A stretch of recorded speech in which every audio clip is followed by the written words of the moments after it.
இந்த யூடியூபரும் ஃபேக்கா இருப்பாருன்னு நினைச்சு கூட பார்க்கல.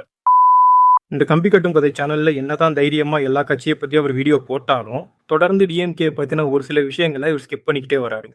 ஃபார் எக்ஸாம்பிளுக்கு இப்போ நான் ஒரு விஷயம் சொல்றேன். இந்த சிவாஜி கிருஷ்ணமூர்த்திங்கிற இந்த ஆளு இன்னைக்கும் நேத்து ஒன்றும் ஆபாசமா பேச கிடையாது. பல நாட்களாவே இவர் இது மாதிரி தான் பேசிட்டு இருக்காரு, அதுவும் மேடைகள். அப்படி இருக்கும்போது இவர் அவரை கேள்வி கேட்டோ இல்ல டிஎம்கே கேள்வி கேட்டோ ஒரு வீடியோ கூட அந்த டைம்ல கிரியேட் பண்ணல.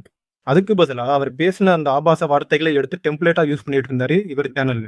இப்போ ரீசெண்டா 1 மந்த்துக்கு முன்னாடி அவர் அரெஸ்ட் ஆகும்போது வீடியோ போட்டிருக்காரு. ஏதோ ஒன்னாதான் வீடியோ போட்டார்ல, அப்புறம் என்னன்னு கேட்டீங்கன்னா, நானும் அப்பதான் நினைச்சேன், ஏதோ லேட்டா வீடியோ போட்டாலும் ஒரு வழியா கேள்வி கேட்டு வீடியோ போட்டுட்டாரே அப்படின்னு நினைச்சேன். ஆனா அந்த வீடியோ எந்த பார்த்ததுக்கு அப்புறம் தான் புரியுது, இவரு அவரை கேள்வி கேட்டு வீடியோ போட கிடையாது.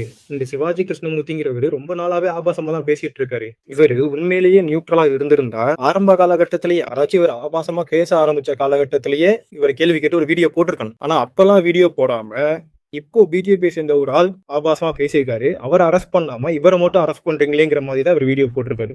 இன்னுமே நான் சொல்லதை நீங்க நம்பலன்னா, இதுக்கு முன்னாடி ஒரு வீடியோ போட்டிருக்கேன், அதுலயே ஒரு சில கொஸ்டின்ஸ் எல்லாம் நான் கேட்டிருக்கேன். அதை போய் பாருங்க. அடுத்தடுத்த வீடியோவும் வந்துட்டு இருக்கு.